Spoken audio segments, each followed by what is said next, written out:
started. So welcome everybody. My name is Lori Collette. I'm from the School of Graduate Studies, and I have with me today Chris Williams. I'm probably going to get your title wrong here. Manager of Facilities and Science Facilities, something like that. Yeah, old bonehead. Or bonehead. And Jason Allen, the Manager of Animal Care. Is that correct? Yeah, so there we're going to have a targeted session today towards people working in the sciences, and we're really happy that we've got lots of people that have joined us for today. Just as I mentioned, any questions go into the Q&A. I might try to interrupt if it's super relevant to the slide or to the topic that one of the gentlemen have just talked about. Otherwise, we might just go through them all closer to the end. Before going any further with this session, I just want to do a bit of a land acknowledgement and share with everyone some truths about myself and the place that many of us call home. So myself, I'm not Indigenous, rather I'm a settler from ancestry, although my heritage extends to England. Like many other settler people, I have benefited greatly from living on this turtle island. As a visitor on this land, I've had an important responsibility to acknowledge the grounds on which we are privileged to gather in the pursuit of higher education. Trent University is located in this traditional treaty territory of the Mississauga Anishinaabe. I believe that it's not only important to recognize the Mississauga for their care for and teachings about the earth and our relations, but to honor those teachings through our interactions today and every day here thereafter. So nearly 100 years ago, Canada and 7 Mississauga and Chippewa First Nations signed agreements that became known as the Williams Treaties.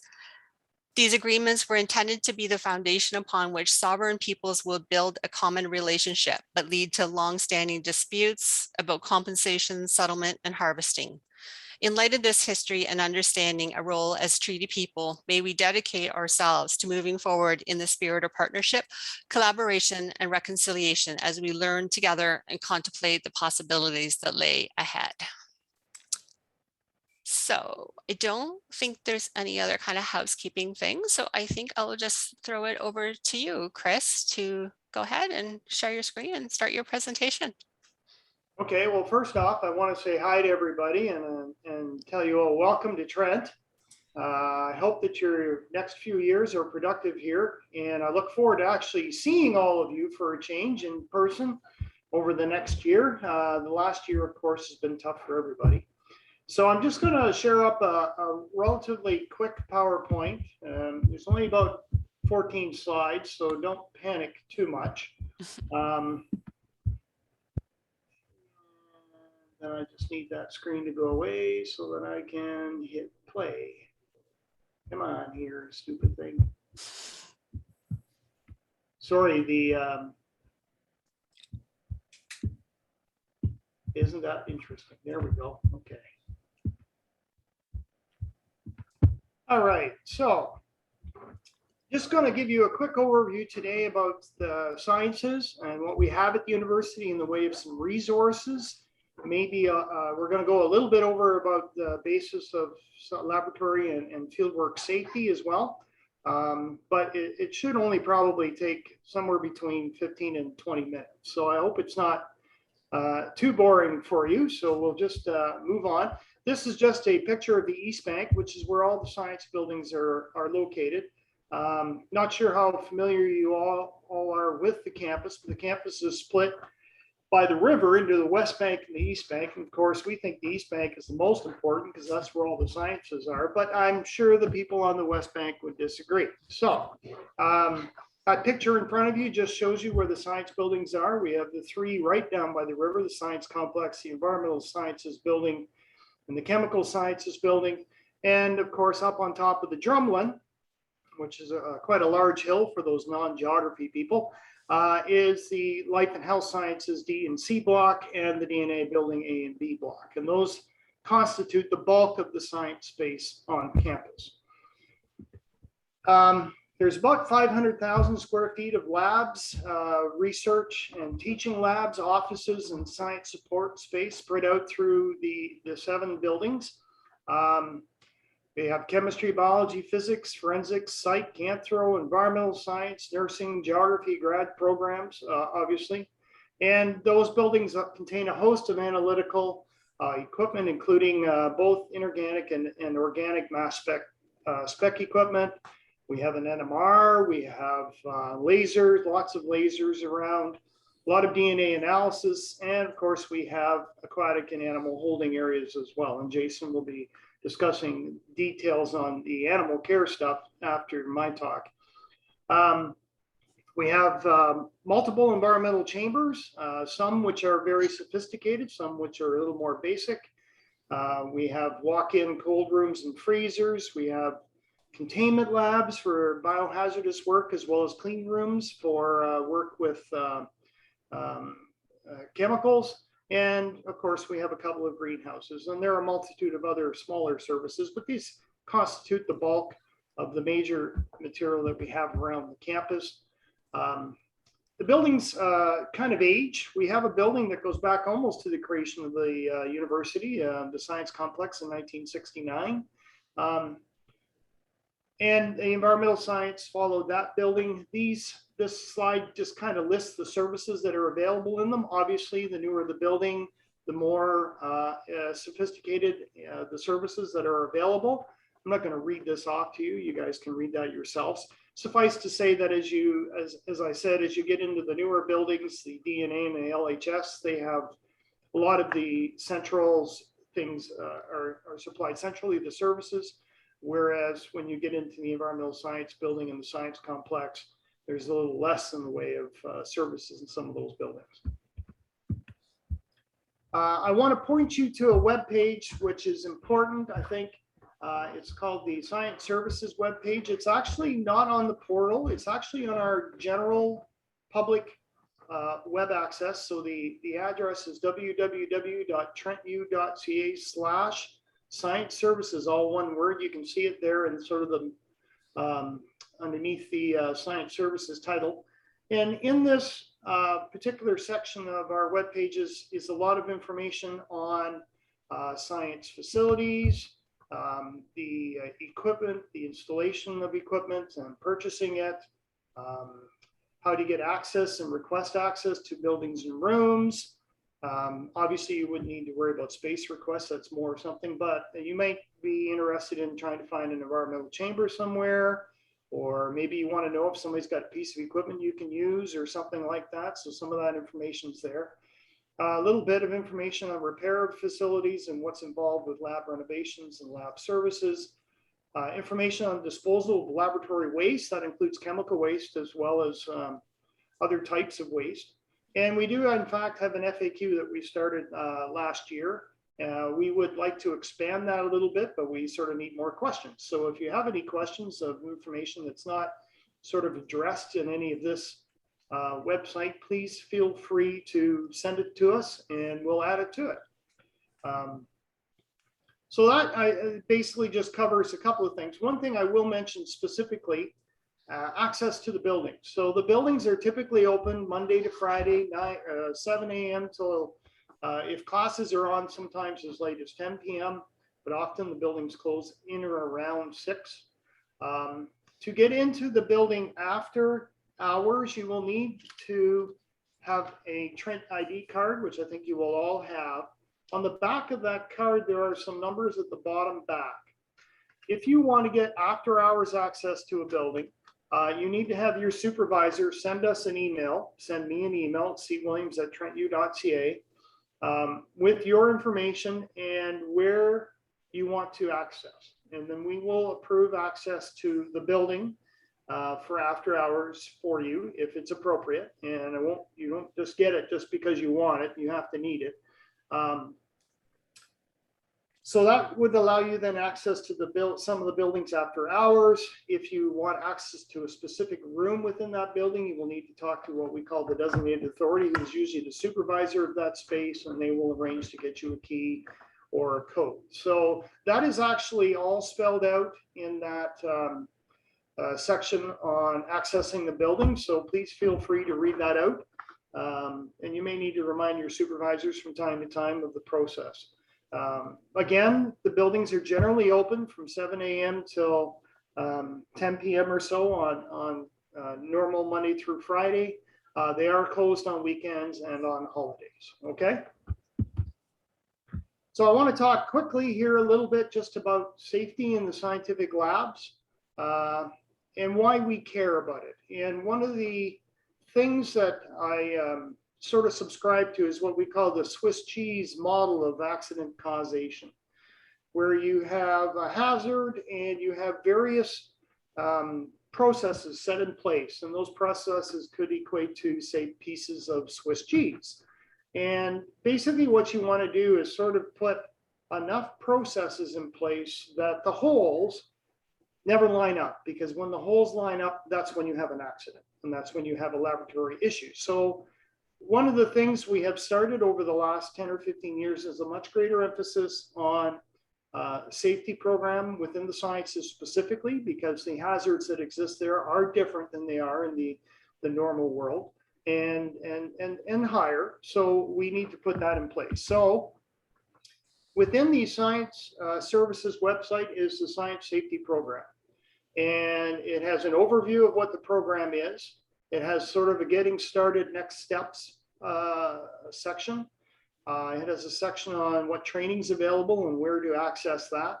Some documents and guidelines that you might find useful. There are some forms and checklists in there as well. It then breaks things down into specific programs. So we do have a radiation, X-ray, and laser safety program. We have a biohazardous material and biosafety program. We have a chemical safety program. We do have a physical hazards program as well. And we do have information on using compressed gases and cryogenic liquids. We are continuously adding to this. I'm not sure what we're adding just yet this year. I've been working on trying to get some additional online training for radiation as opposed to in person in class. So please review that material, because there is some mandatory training that you will be required to do at some point, and I will get to that in a second. I want to just give you a heads up sort of on what the reporting lines are for graduate students. And this is important, not just from a safety perspective, but in general as well, to know sort of how to talk to somebody about a problem that you might be having within a lab, or an issue or a concern. If it is a thesis or research related issue, then you should be talking to your laboratory or thesis supervisor. Okay, they are considered your supervisor for that piece. If this is a concern if you are a TA or a lab demonstrator, then you should be talking to the course supervisor or the chair of the department. So if you have a concern with a safety issue or something like that in a lab that you're demonstrating in, then you should be talking to, there might be a senior lab demonstrator or permanent staff position, or you might be talking to the course supervisor or the chair of that department. If for whatever reason, neither of those appears to get you the information that you feel you need, or you need to inquire further, then we encourage you to talk to your grad program director.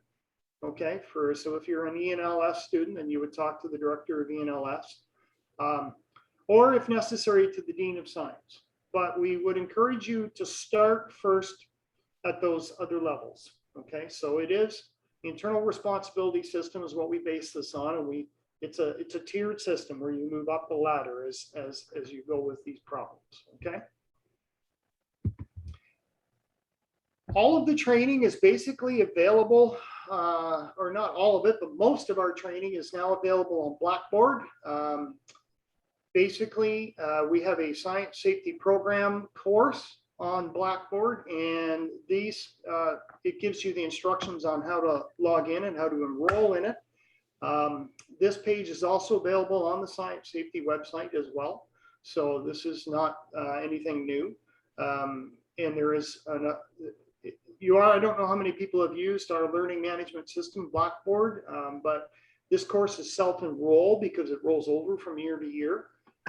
There are a number of online courses on it. There are a number of document reviews. We are trying to make as much of it interactive as possible. We are using Adobe Captivate to create specific encapsulated modules that require a little bit of interaction. So hopefully, I'm not the most interesting of persons, so I would imagine that no matter how hard I try to make those courses fun, they will be somewhat boring. So, but you need that information. So please review this and go in and take the relevant courses. As I said, this is just a picture of what the homepage looks like on Blackboard. If you were to scroll down on the right further, you would see a lot more modules that are available there. There are also some practical training. So if you want to use liquid nitrogen, then you need to be trained on how to dispense it properly from the tanks that we have. We do have respirator fit testing. So an N95 picture down there in the bottom right, or a half mask respirator like you would, like a gas mask type thing. They do need to be fit tested properly in order to ensure that they're working for you. People have different face sizes, different face shapes, so we need to get the sizes right. Right now, radiation safety training is an in-class session. If you're going to use or be around radioactive material, then you need to have at least the first section of training, which is the radiation safety awareness. If you're going to use an open source radiation, then you will need to have a level 2 training, okay? Biosafety training, we were able to get online just prior to the pandemic last year. We got it up just before we went into lockdown. So it's now available for people to take as an online course.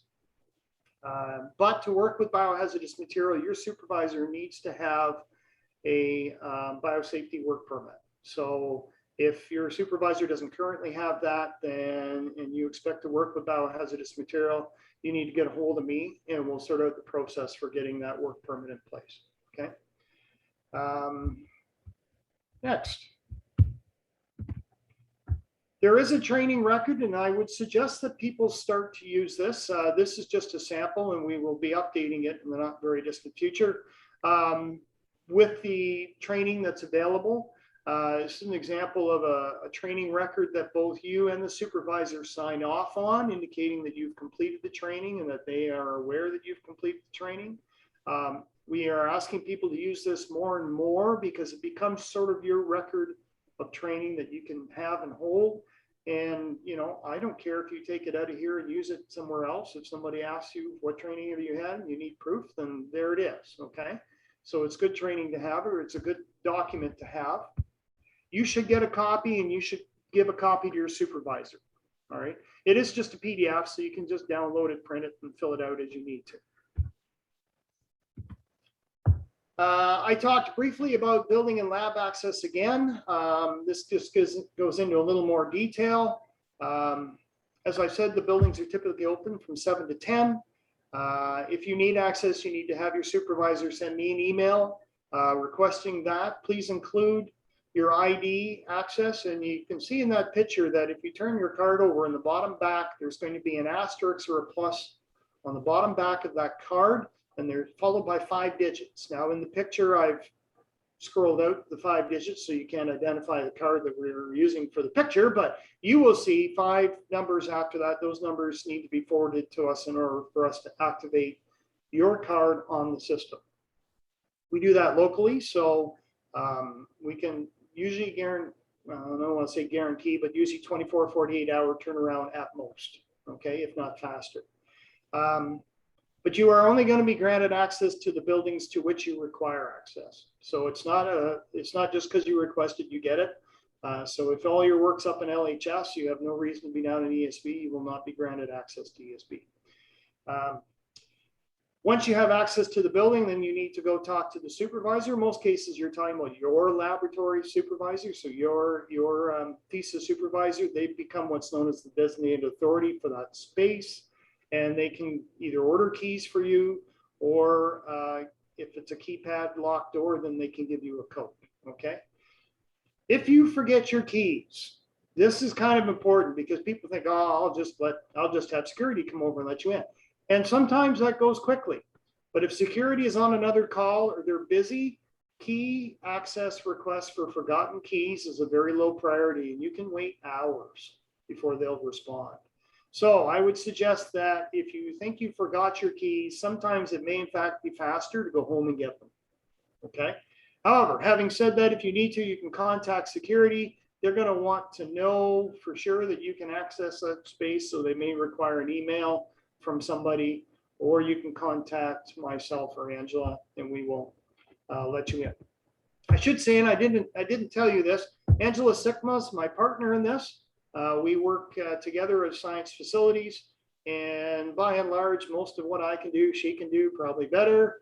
And so you can always contact her. Here are our email addresses. Feel free to give us a call as well as our extensions. Just so you know, there's a couple of things that we will be working on this year. One is I will have to revise the biosafety program over the next year to meet the new standards, which are being published sometime in the next couple of months. COVID-19 guidelines are ever evolving, and I wish I could give you more news today than we had yesterday, but I can't. So stay tuned to that. The university does put out regular updates to its opening plan. And I'm sure the research office will be letting you know. As of right now, we are still in a lab capacity situation, but we're hoping that within the next week or two that will be lifted, but we'll have to see what the province says. And finally, we'll be introducing a new safe boating and fieldwork program over the next year within science safety. So I think that pretty much finishes up anything that I had to say. I'm happy to take questions for a few minutes, but maybe Lori, what I could get you to do is sort of read questions off if there are any so that everybody hears them, and then I will try to answer them. Yeah, thank you so much, Chris. That was great. We really only had one question come in and you might have kind of already covered it. It was with regards to the training. Would you please let me know which site-specific training and self-enrolled Blackboard courses you have to complete before starting in-person classes? Okay, so my understanding, and Laura, you can correct me if I'm wrong, but there is a COVID-19 mandatory training that everybody has to take, and that's available, I think, under what's called mandatory training within the Blackboard. So if you go into Blackboard, and I think most graduate students are considered TAs, so they will be considered staff or employees of some sort. In your dashboard in Blackboard, there'll be a bunch of courses that you are already enrolled in come up. And mandatory training is one of them. If you go into that, there will then be, you will see the COVID-19 training. You will see, I think, the abuse and harassment session in there, but you will also see mandatory health and safety, okay? So under that, there is the mandatory health and safety awareness training that every person, every employee in the province has to do. And you would take that. And because you're a science student, I would suggest you also take the WMIS 2015 training that's also listed there. Once you take that mandatory training, the COVID-19, the abuse and harassment, I think there's one other one, isn't there, Laurie? There's some others that aren't science focused. There's like accommodations. There's a quiz on that and a couple of like different tutorials. And I'm forgetting, there's about 7 in total, but that's not specifically for science. So that's all under the mandatory employee training, right? Yeah, so all the science ones that they have to do for science, those are all included with our other ones. Is that correct? Like you just have WMIS and no. Okay, so okay. There are additional beyond that. So once you do the employee mandatory training on the university's mandatory employee training Blackboard page, if you will, then we have the science safety program, which has, there's 2 mandatory courses in there. One is the principles, or what we call the core principles of science safety. And the other one is the lab safety orientation. Okay, so those are 2 online courses that you need to take before you start working the lab. Both probably take between half and 3/4 an hour at most to do. Okay, they are online. One of them is interactive. Unfortunately, the other one is not yet. I just haven't got around to bringing it up to snuff. But anyway, once you take those 2, then any further training after that is basically what we call work or supervisor designated training. So for example, if you're going to work in a fume hood, then we would like you to take the fume hood safety training, understand how a fume hood works and its limitations. If you're going to work with biohazardous material, obviously you have the biosafety training to do. Radiation, same thing. Although the radiation safety training right now is in person, and what you see on the web is a quiz. Unfortunately, you have to be in person class first before you take the quiz, okay? The other training that's there, there's some laser training, laser safety training. There's the chemical safety. So if you're going to work with chemicals, then you need to take the chemical safety training module. There's a physical hazards awareness module. And there's a little bit of information on using cryogenics and compressed gases as well. So all of that, though, is listed on the Science Safety Program website, okay, which is separate from Blackboard. I mean, it gets a little confusing here. All the training, all the online training is available on Blackboard, but unfortunately, the actual information on the safety program itself is on our website. I will send a copy of this PowerPoint to Lori today, and then she can distribute it to you if you want, which has some of the information on it, and certainly it will get you pointed in the right directions, okay? Mm-hmm. Yeah, so I'll distribute that to everybody and I'll post it on our orientation website as well. Okay. So just a couple more quick questions about training. I think I already know the answer to the first one, but do we have to repeat the training annually? Like once you've done it as a grad student, you're good. Is that correct? That's how it is for all the GTA courses. Generally speaking, the only exceptions are things like biosafety and radiation safety, which right now have a 3-year renewal. But for most people who are just doing a master's, that's probably not going to be an issue. Where it would come in to being an issue would be if you're a PhD or something along those lines, okay?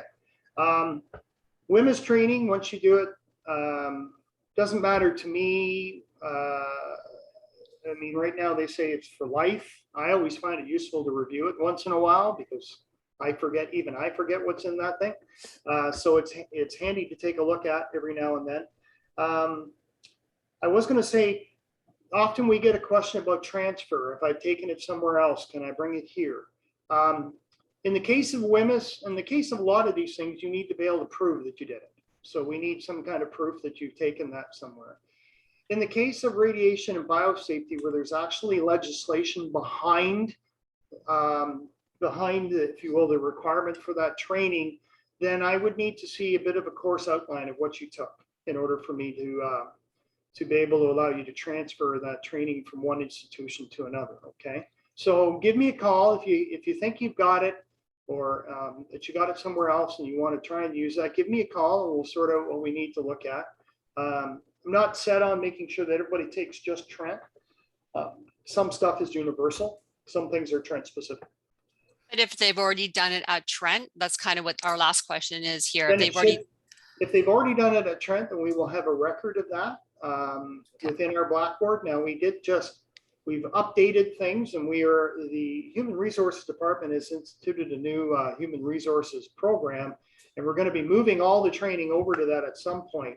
But we've just started to move the data. But if you've already done it at Trent and you passed, then because that is key. A lot of people think they've gone in and done part of it, but for whatever reason, they didn't hit submit or something like that. And so it only has you in Blackboard as attempting. Yes. But if you have a certificate, you should have been able to print off a certificate when you were in. So that would allow you then to prove that you took the course. If not, go in and do it again. It's really not that extra long. I know it's a pain in the butt, but it doesn't take that much extra time. Yeah, we do see that a lot with the GTA training as well. It says in progress and people are like, no, I completed it. I'm like, did you hit submit at the end? I think you just got to go back in and hit one more button. And yeah, you just got to remember to do that. It sounds a bit antiquated, but it is. For whatever reason with Blackboard, if you don't hit that submit button at the end, it just thinks you're just still trying and it leaves it open.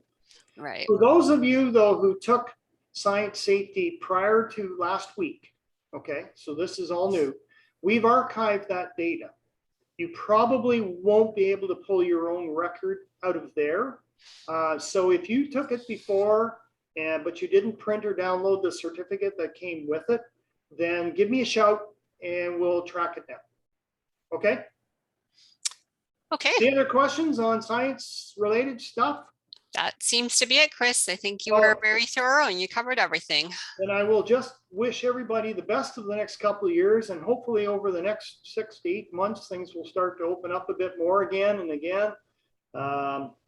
And I will go on the record saying, if you don't have your vaccines, go get your vaccines. I'm a biosafety officer, so I'm kind of, morally, in my opinion, I'm morally responsible to say, go get your vaccines. Okay. Thanks so much, Chris. No problem. You're welcome to stay on and listen to Jason, or you can sign off if you like. Oh, I'll give Jason a break, and I won't sit around and watch this. I'll send you that email, guys. Take care. Have a good one. Thanks. Okay, over to you, Jason, for your presentation. Okay. Thank you, Lori, for inviting me, and thank you everyone for attending. It's great to see so many people logging in from so many places for this. I tried to give you what you expect to find in this presentation. You want to know where to go to find all that training. I have included that, but I'm actually focusing more on culture and communication in my presentation, because if we get that right and you care enough about your work, then all that other stuff's going to fall into place as you go about your day. So I've tried to put a balance of things in there. Hopefully, there we go. So goals for today. I'm going to share a little bit about animal care theory, why we have to do certain mandatory training, where you can get it on Romeo or Blackboard. So the training is on Blackboard, similar to Chris, self-enrolled. We'll get to that. Romeo is where you get all your permissions to do live animal work. There's a lot of red tape that goes with it for good reason, but it is a lot. As much as it's a lot for you guys to put in, it's a lot for me to process, but we do it because it's important work. We're going to learn about training resources available for you, communication, and a little bit about integrity working with live animals. That's one of my technicians on the screen, Andrea Rogers, and she's sorting some mice. We don't normally keep that many mice in one container. They're just going from one place to another. So this is where you would find the mandatory animal care training. If you're working with vertebrates, not invertebrates, but vertebrates or cephalopods, you have to take an animal care course online. This is something that's mandated by the Animals for Research Act and also a federal body called the CCAC. They're standard content that every program has to have. So if you have taken it at another university and you have a certificate, by all means, email me and I'll record you as having that training. It is good to still peek at every institution. If you go on from Trent to another one, still go in there maybe and look, because every institution is going to do it slightly different and have information specific to that institution, what their services are, what their expectations are. There are a lot of commonalities, but some are different. So I would encourage you to still poke around in there. One thing to know, we have 2 modules in there. I'm working on a 3rd. The first module is mandatory, ACC 1. Everybody who works with a vertebrate, whether you're in a lab or in the field, you're going to take that. It's a big, long read. I tried to make it entertaining with bad dad jokes. Hopefully you enjoy them, but everybody has to take that one. The next one is for field studies. If you're new to working in the field and totally green, I suggest you take it. There's no requirement to take that. It's there as a resource. It's tips that you're not going to find when you go to look up how to use your mist net for birds. There are tips in there to set you up going into the field that aren't in the how to use the mist net. Excuse me. So I would encourage you to look at it. You don't have to take the quiz, but I just really want to make sure you have the information. And if you don't remember how to get there with this, email me. My email is at the bottom of the page, and I'm happy to send it to you. So protocol submission.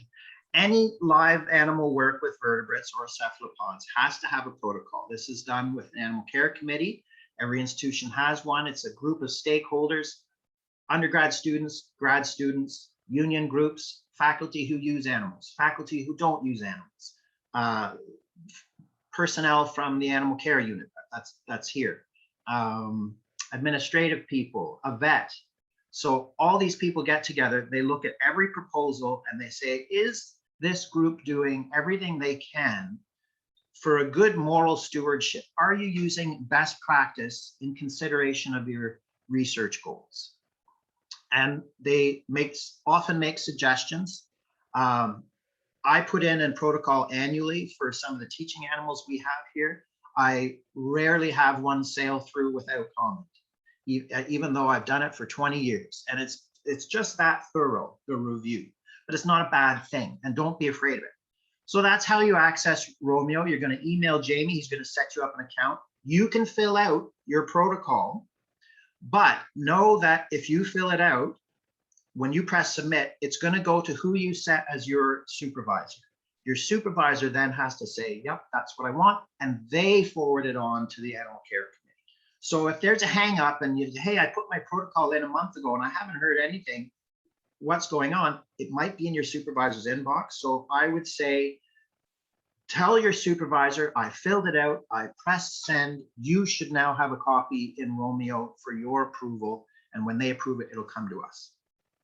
But this is all mandated by law. And really, when people think about animal use in science, a lot of people don't know what it's about, the modern views. They're presented with old information, bad information. We did things wrong in the past, and we've changed. But that information is not out there. Canada's just getting started on transparency in animal science. I'm pleased to say Trent is one of the leaders in that. We have an Instagram. You can follow us at Trent Animal Care. And we're going to be posting, we get so many assessments a year. We're posting our bigger assessments online for the public to see. But right now, the public doesn't know. So I would say we're lucky if 50% of the public is in favor of animal science. So we have to be accountable. We have to do this work carefully. All your work's going to require that protocol be fully approved before you can get started. Even privately funded research at the university, if you had a company that says, hey, we want to do some conservation work and it's all charity and it's all good news, it still needs a protocol. And CYA, I don't know if you've ever heard that. It's cover your butts, but the A is something else, because more heads are better than one. So everybody looking at that protocol, they're not there because they're against the work. They're there to try and help. So don't be afraid of the animal care committee. So hands-on training. If you're doing work in the lab on campus, you're going to book a orientation with me, and we're going to go through all the facility and tell you everything you need to know. First aid, who to contact, how to contact them, standards we keep. It's not a tour. You're going to be accountable for the information that you're given, but we're not really, you're students. You're on a learning curve. If this is your first experience in here, we expect that learning curve is going to have some bumps along the way. And it's usually the same bumps all the time. We try and account for that in what we learn working with new people all the time. We try and present the information differently, but it's just nature of the beast, no pun intended. If you're on a learning curve, there's going to be some setbacks. We're here to support you. And I really would encourage you to bring up your setbacks, your challenges, talk about them with us so that we can help. A little more on that as we go on. Be aware of standard operating procedures. If you don't have a copy in your lab, email me. If we have a standard operating procedure on something you're doing, I talked about mist netting. We have a standard operating procedure on best practice in mist netting. If you're doing the work and you learn something as you looked at other resources as well as Trent, you say, hey, Trent, I was looking at your SOP. There's this new study with a new method that improves upon that. Let us know so we can improve too. This is a back and forth thing. We just want to make sure people are doing the right thing. And it's not a problem to repeat anything months later because you had the orientation with me, but it's been a couple months since you were here and you forget. It's okay. Field work, you're going to get most of your training from the lab. I will say in the lab that there will be specific things your lab supervisor will train you. For example, if you're doing surgery, I will give you some tips on aseptic technique and the standards we accept, but I'm not going to be the one to teach you how to do the surgery. That's going to come from your lab. Same with the field work. You don't need an orientation with me for field work, but I highly hope that somebody in the lab is going to help you out and go to the source. Go to whatever papers you're referencing. Don't take anything for granted. Go read it so that you have the information directly. Because sometimes, unfortunately, it's a telephone game people read things, they interpret things, they try and communicate them, and it doesn't always come across the same. Most of you have probably played the telephone game before where you whisper in somebody's ear and at the end, the message is distorted. And check for licenses way ahead of when you need them. So the Animal Care Committee meets from September through June, and usually it's 1 to 2 months turnaround from when you press submit to when you have a fully approved protocol. Often if it's 2 months, it's because somebody didn't know they had something in their inbox and didn't check it. So keep on top of it. But some other licenses external to Trent can take a lot more time. So be aware of what you need. Electrofishing training, that doesn't happen monthly at Trent. It's not a self-enrollment thing. That's a specific time of the year. So you want to be aware of that stuff. And same with the standard operating procedures. Communication. So it's a privilege that we're working with live animals.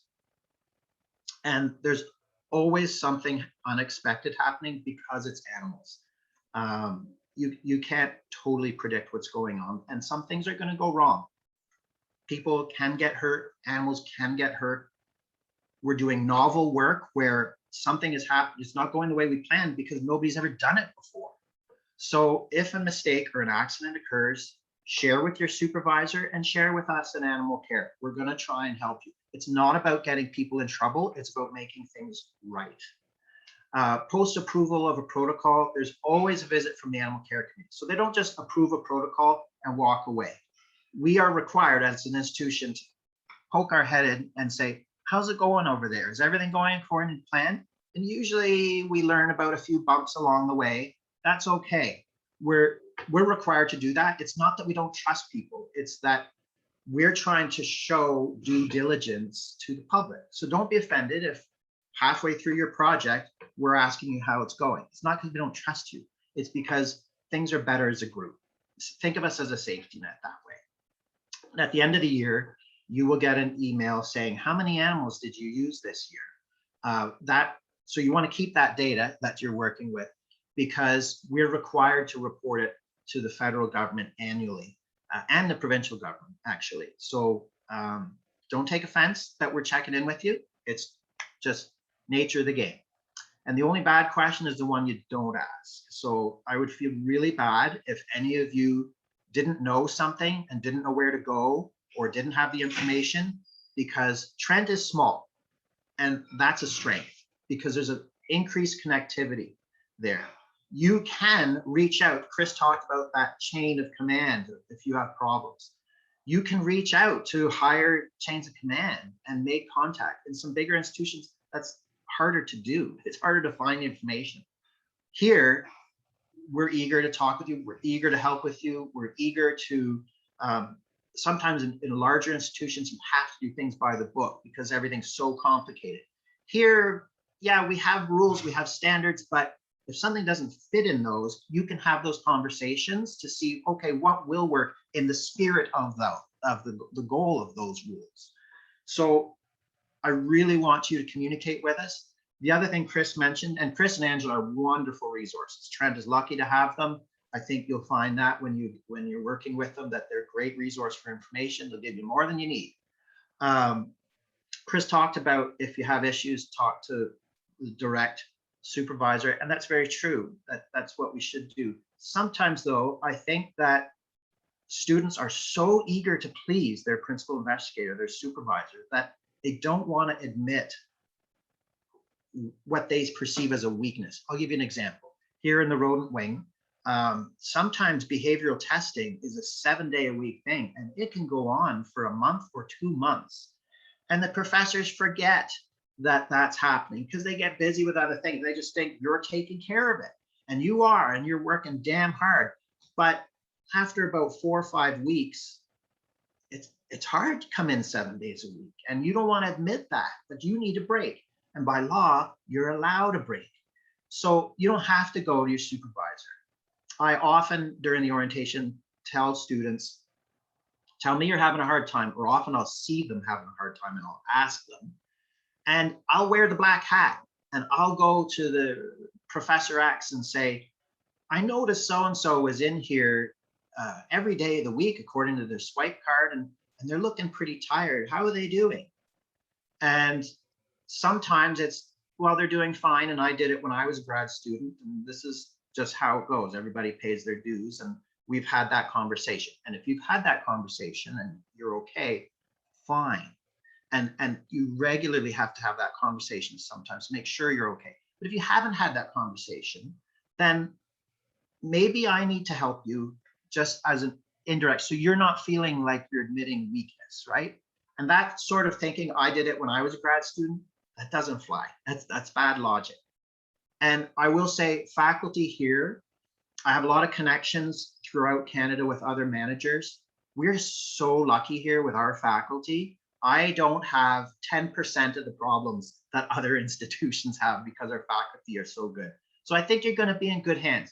Mind you, I also think there's a government program that requires us to hire 5 to 10% assholes in every stakeholder group, and you might get one. So in that case, I'm going to be there to help you, and there'll be other people here to help you. So just make sure to talk. And I'm not going to name who is part of that demographic that the government makes us hire. I think it's just human nature. We're not all superstars on every day. So communication with the public. You are going to be doing some really cool stuff. You're going to be excited about it. Your friends are going to ask you, what's it like?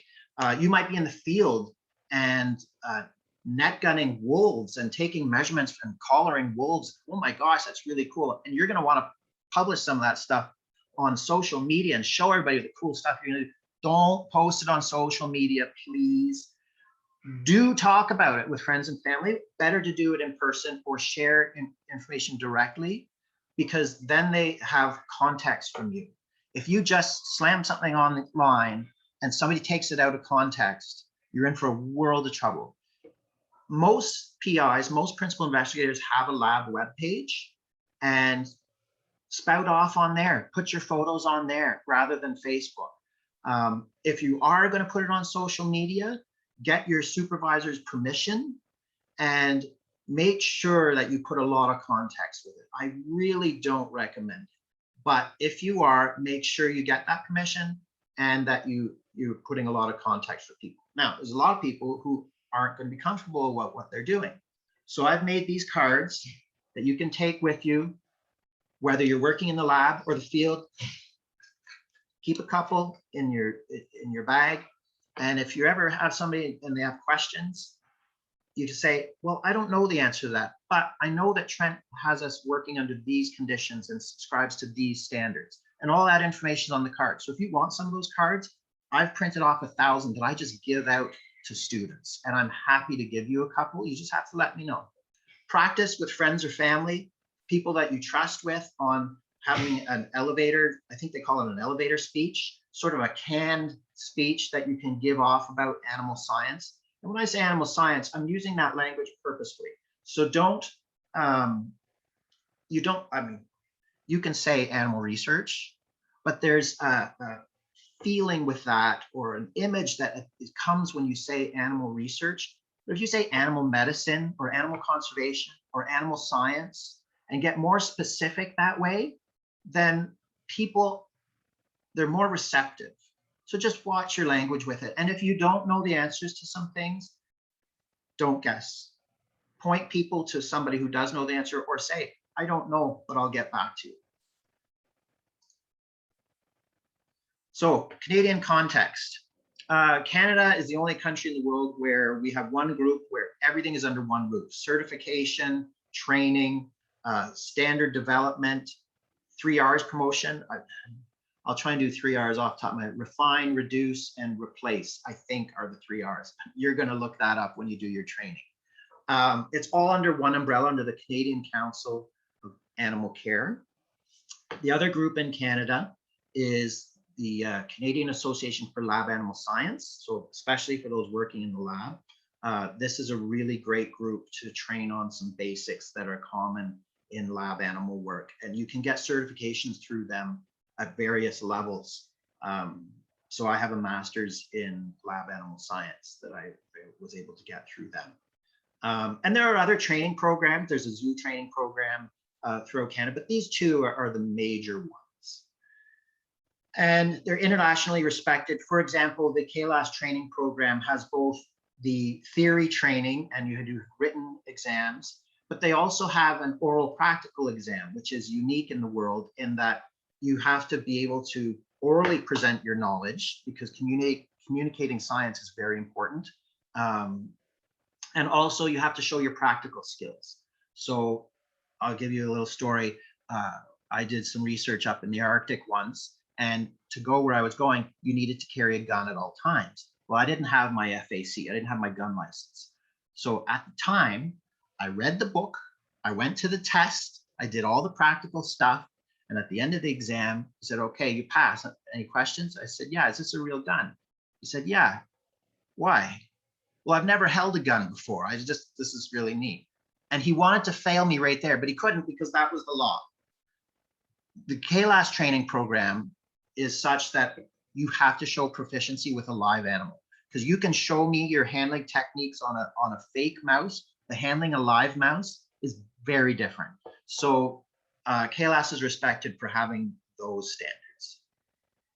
And here's some animal numbers. The most recent published by the Canadian Council of Animal Care is 2019. So these are the most common animals used in animal science. And I wanted to give you some of these stats to sort of break stereotypes. So you can see mice, birds, and fish are most commonly used in animal science. And I can tell you that the mouse work is mostly lab-based. Birds is actually a lot of conservation work in the field, and same with fish. Fish is also a lot of agriculture work. And a lot of these things are researched, unfortunately, just because they're related to human activities more than others.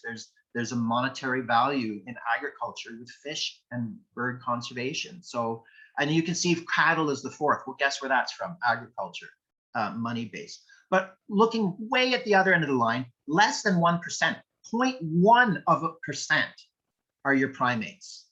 Same with rabbits, same with cats. Dogs are a little higher at 0.3%. So all those images you see in media about animal science and the horrible things that we're doing with primates and dogs and all the things that make us sad, so very little is done because it is intense work. To do it right is immensely involved and costly. So it's only done when it's really important, and people are getting better at what they do. So I just wanted to give you that context that when you talk about people, what you do, and there's, oh, I don't like seeing those primates in cages and dogs. That is so rare. It is just not the case. The other thing I want to tell you is that I was watching a show last night, and it was saying that of all the diversity on Earth, 30% of all birds on Earth are wild. The other 70% are captive. And it's the same goes for mammals. In fact, with mammals, if I heard that show correctly, it said 4% were wild. Only of all mammals on Earth, only 4% are in the wild. So when you're doing your research in the wild with these animals, that's why it's so important for us to get this right, because we've done some damage to the world. We're going to try and fix it. But you are privileged working with these live animals, which are now, unfortunately, becoming more and more rare. So I just want to give you that information so that whenever you are doing all of that, slogging through all that paperwork, and the Animal Care Committee comes back with all these refinements, it's because the accountability is so high and people care that much. And I'm hoping that you'll care that much as well. So on to integrity on that note. Did something happen during your work? If so, let's talk about it. It's not about getting you in trouble. The only time I've ever been angry with anybody here and getting them in trouble is when they're flippant about what we're trying to do and the rules to keep people and animals safe. That's the only time that I get angry. Other times you're going to have accidents happen in the field. You're going to have accidents that happen in the lab. As I said, sometimes you're doing novel work and it's not going the way you want. And it's very sad and it's very emotional, but it's important to talk about it and to contact people who can help us make it right. And be respectful. Whenever I give an orientation here, there is a room where euthanasias happen.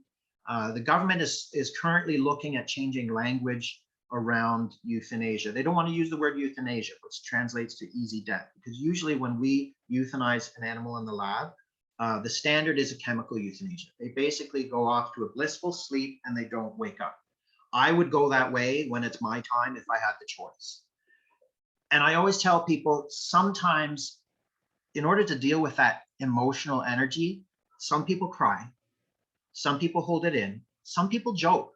And they're not joking because they're being flippant, but that's how they deal with this emotional energy. And it's okay, but know your audience and have some integrity about it. Again, please not on social media. And think about what the headline says. If you had something go wrong in the wild and you covered it up and somehow it got out, so you're on a farmer's land and the animal died in the trap that you weren't expecting and you didn't tell Trent, but you left the animal there and the farmer came back, or you had permission to work on their land, and she said, I found this coyote here. I know you were trapping raccoons, but there's this coyote dead by your trap.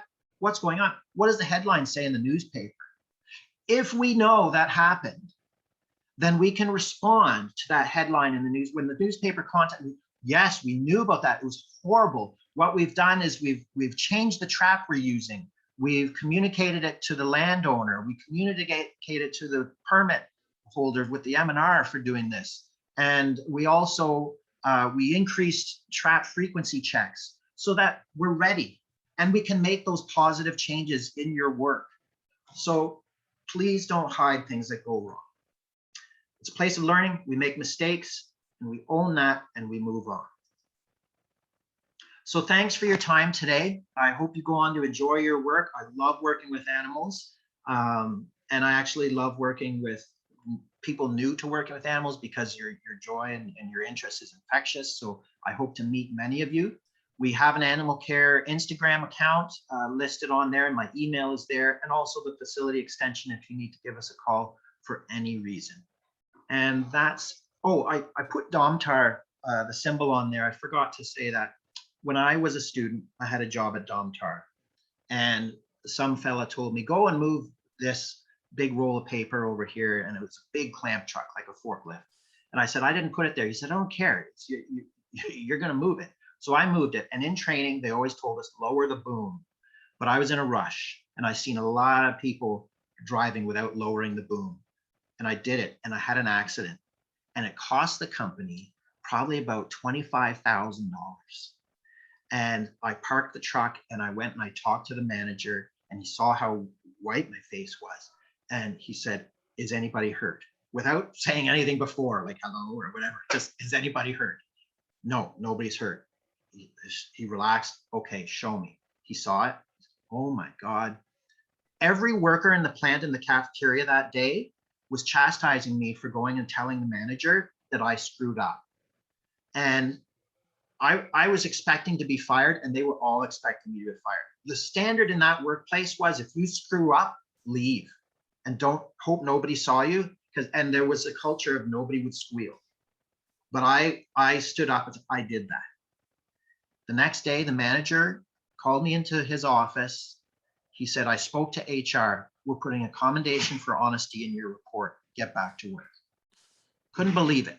And that is the culture that I want to extend to you. If something goes wrong with your work, I'm here to support you. I'm not about getting you in trouble. Let's get it right. Okay, sorry, that's enough of that. Any questions? Thanks so much, Jason. That was such a good presentation. I've never known anything about animal care because I'm not a science person. I haven't sat in on these other orientations. So that was super interesting. I don't see any questions have come in. I'll put you to sleep, did I? Yeah, you covered it. I mean, there's still quite a number of people here. I think some people maybe it just didn't apply to them. So we did have a few sign off, but yeah, if you have questions, feel free to pop them in there right away. And Jason just covered everything. If not, that's okay. We're here all week, and whenever you get started and you start getting your hands dirty, we'll be here for you then. Okay, well, I don't see any questions coming in, so I think we've been almost exactly 1 hour to the minute that we started this. So I think I'll just thank everyone for joining us. Thank you so much to you too, Jason, for that excellent presentation. As I mentioned earlier, I will send this presentation out. I will post it on the orientation website, and I encourage everybody to continue to join us in any sessions that's relevant to you. GTAs, I'm sure there's a few GTAs on this call, so we'll have a couple of events coming up on that in a week or two. Just trying to think, next Wednesday and then next Friday, I believe, are those sessions, but there's a bunch coming up. So feel free, please, to register for any. Try to just register for to ask questions at the ones targeted to that. So like, for instance, this afternoon, financial aid, come with your financial aid questions, but maybe don't ask GTA questions at that one. Reserve your questions for the specific one that we're talking about. But yeah, that's I think that's about it for today. Maybe I'll see some of you again this afternoon on the financial aid one. But thank you, Jason, and thank you to everyone for joining us. Take care, everyone. Welcome Bye. to Trent. Bye.